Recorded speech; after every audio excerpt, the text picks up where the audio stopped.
Bonjour à toutes et à tous, bonjour à tous les suiveurs et à tous les inconditionnels de Grégoire Omnisport. Année dernière, Manchester City marchait sur l'eau en Premier League. Manchester City moo jëloon Premier League, mais kan moo nekkoon bête noire mooy les restes de Liverpool nga xam ne dóor nañ ko 3 fois.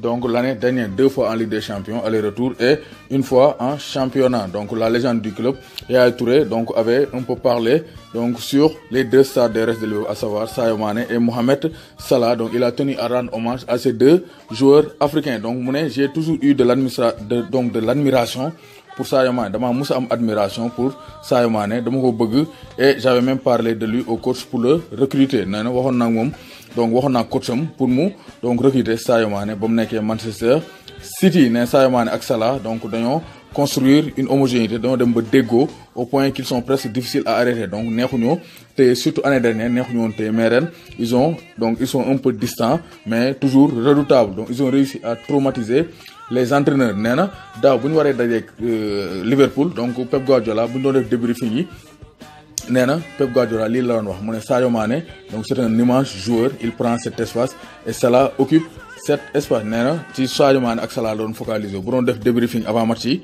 danaan Sadio Mané day jël espace bi, Salah jël benn espace bi.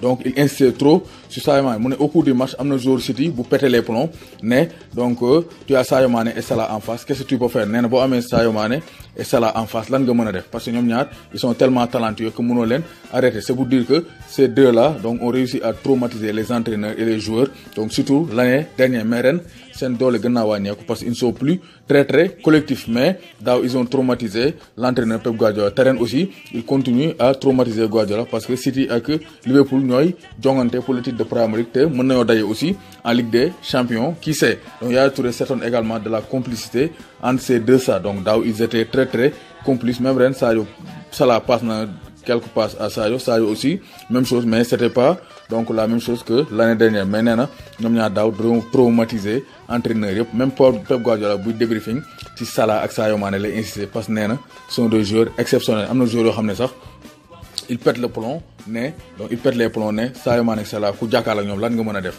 Donc on ne peut que se rendre. C'est pour dire que l'année dernière Sadio Mané et Salah ont fait feu et flamme et ils ont bien traumatisé Pep Guardiola. Donc on espère que ren donc buñ dajewaatee surtout en Ligue des Champions donc dinañ mën a jaaraat ci kaw Manchester City. Donc Sadio Mané donc c'est un immense joueur, de même que Mohamed Salah. Je pense qu'il doit continuer à jouer ensemble comme l'année dernière. Comme ça ils seront beaucoup plus forts pour les restes de Liverpool. Sadio Mané.